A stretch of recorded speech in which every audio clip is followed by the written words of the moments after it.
Hey everyone, it's Rachel back with you. I told you that I would be back soon. I promised you.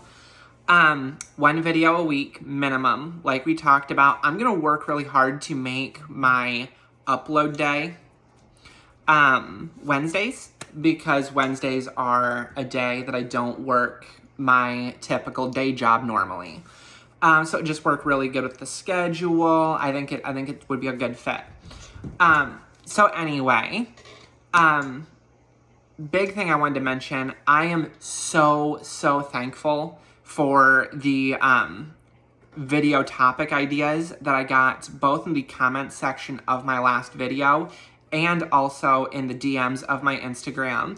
It really helps me kind of customize this channel to what y'all are looking for, to the questions that y'all are having, what y'all are needing. And that's the purpose of this. I mean, the purpose of this isn't for me to just sit here and talk. It's for me to hopefully be able to help people. And getting those video recommendations, I love that. I need that. Thank you so much. One of the video recommendation ideas, the topics that someone wanted to have discussed, was kind of a step-by-step of how I transitioned. Kind of, from start to now. Now I will tell you, every single person and transition is very different. Example, I have a good friend who goes to the exact same doctor that I do, is on the exact same hormone regimen, but her transition has been different than mine. She's progressed faster than me, I progressed slower. Every body is different, and that medical regimen kind of needs to be adjusted to each body. So the biggest thing I would tell you, yes, I will give you my step-by-step. I will give you what I did. Just know that we may have to kind of alter the formula a little bit to fit you. So for me, I've been on hormones. I've been out as trans for about 3.5 years, April 25th of 2019. And I've been blown away by the results. I've been really happy with it. For me, it's kind of been, it might sound a little melodramatic, but I'd say it's been a lifesaver for me. I'd been fighting gender dysphoria for a long time. I didn't even know for most of it that I was fighting gender dysphoria, but I'd been fighting gender dysphoria for a while, and coming out and being able to transition and being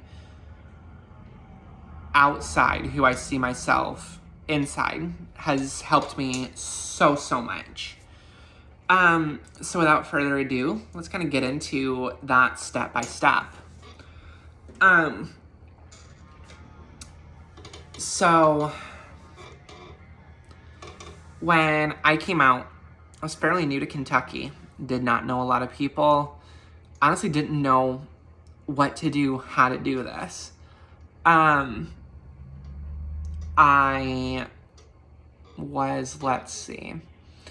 was, when I actually started my transition, for a brief moment in time, I was sleeping in my car, and I just remember going to Walmart and kind of exploring a little bit, buying some more feminine clothing, nothing crazy, but just tight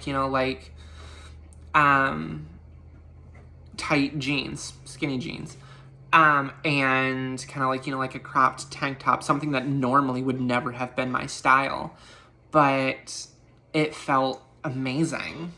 And so I just kind of rolled with it, and that was kind of my, oh yes, you're not the masculine dude that you've been pretending to be. I don't even think you're a feminine dude. I think you're a pretty princess. And so after having kind of just explored that side of me, I knew I kind of had to let it out. And so how I had gone about doing that was, I originally had signed up for Reddit and joined, you know, the trans subreddits of the Reddit sphere, and kind of gave me a chance to talk to like-minded people, to actually feel validated, feel like I'm not crazy. And from there, I took it a step further, and I went onto my Facebook account, and I had searched, you know, trans support groups. And I found some that were, you know, nationwide, some that were worldwide. And then I even found some that were, I found one specifically that was Kentucky and Indiana, which, as some of y'all know, I'm from Southern Kentucky. So, hey, right in my backyard, like, this was amazing. So it gave me a chance to talk to not only like-minded people, but local like-minded people. And people that I've met there have honestly been to this day, some of my closest friends at this point. And it was from there. I had asked for, you know, doctor recommendations. And I had ended up getting hooked up with my doctor now. He is a doctor out of Louisville who does what's called informed consent. Basically, as long as you're over the age of 18, he's like, hey, you know what this medication does, you know the risks. If you don't, these are the risks. But now that you're informed, are you sure you want to do this? And you sign a piece of paper saying, yep, I'm of sound mind, I know what I'm getting myself into, and you go pick up your prescription. Like, literally simple as that. Doc did also give me, he hooked me up with a therapist that I still see to this day. Just because literally when you're transitioning, you're literally forcing your body to go through puberty all over again. And I know when I was 13, 14, 15, 16, I put my parents through the ringer. So I kind of wanted a therapist to kind of, you know, help keep me straight. Make sure I don't go too crazy here. But yeah, so I started seeing my therapist. I started my medication. Know that with informed consent, going to therapy is not a caveat for, is not a prerequisite. That's the word, prerequisite for getting your medication. I did it under my own free will just because I thought it was a good idea. It's never a bad idea to see a therapist, in my opinion. But then, once I started my medication, you know, 1 week in, 2 weeks in, 1 month in, hell, 6 months in, I really wasn't seeing much of a change. Maybe a couple little things. Body hair started slowing down. Breast development started slightly. But it wasn't anything drastic. And it was about 6 months in that my doctor had recommended me moving to injections. And so I did that. I was afraid of needles, but, you know, hey, if it's going to get me what I want, I'm going to do it. And that helped me so much. It honestly was probably a good year from there. So now we're at a year and a half before I saw solid changes, like big wholesale changes. And around that time, a year and a half in, I had actually gotten a breast augmentation. One of my big issues of dysphoria, post-transition, or should I say mid-transition, because you're never post-transition, was that, you know, I started my transition a month before my 29th birthday.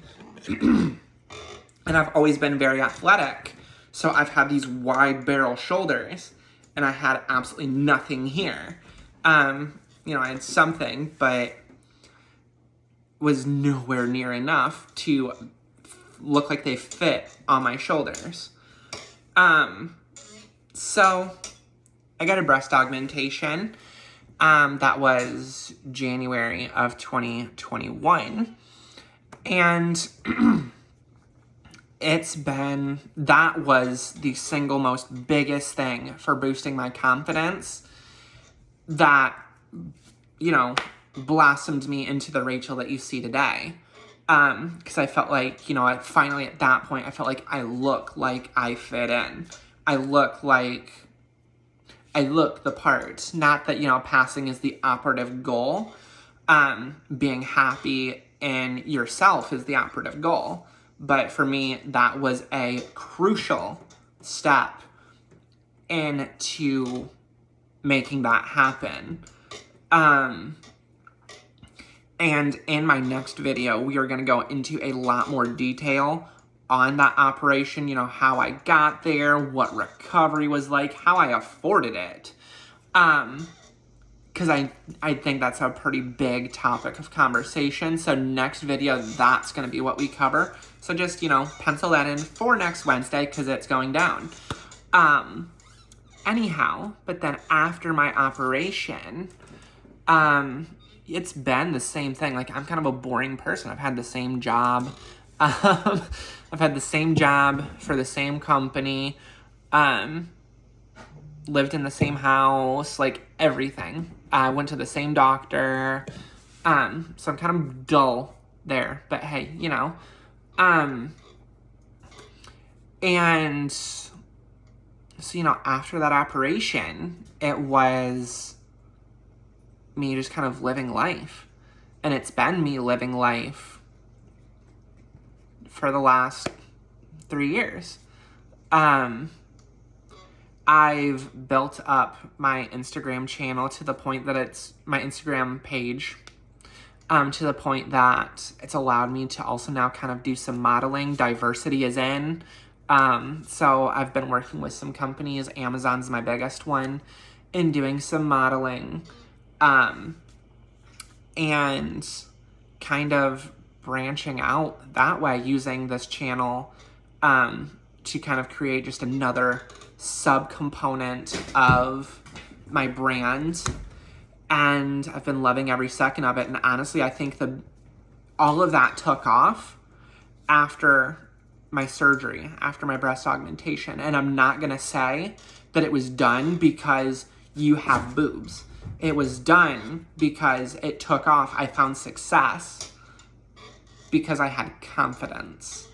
It's the confidence that made me more attractive to people. That confidence that made me more attractive to companies, and has allowed me to kind of grow to places in my brand that I never thought I would. But yeah, so that's kind of just a brief step-by-step to how I got here. It's admitting to yourself. It's finding that support group, even if it's not live and in person, even if it's just someone else on the other end of a computer. It's finding that person to make you feel validated. And then it's getting in touch with people that can help you. For me, it was my support group leading me to my doctor. But sometimes, it's just a hope and a prayer, calling into, say, the university hospital and being like, hey, I'm trans. Do you know anyone who does informed consent? Or can you put me in line with a therapist who specializes in trans issues? Click. Boom. Easy as that. It's a start in the process. And you'll find that once you get moving, it's easier to keep moving. The hardest thing to do is take that first step. Once that first step is done, baby, you're golden. And if y'all ever need an ally, you ever need someone in your corner, someone who's been there, you've got me. You can reach me in the comments. You can reach me on Instagram. And I can help you through it the best that I can. Potentially, put you in touch with someone who can help you if it's a deeper rooted issue, you need help with a doctor or something like that, maybe I can help you find that help. Y'all, this got deeper than I expected it to, but it's always a pleasure talking to you. And I'll see you next Wednesday, where we talk a little more about boobs. All right, y'all. I love you. Y'all are amazing. See you next time.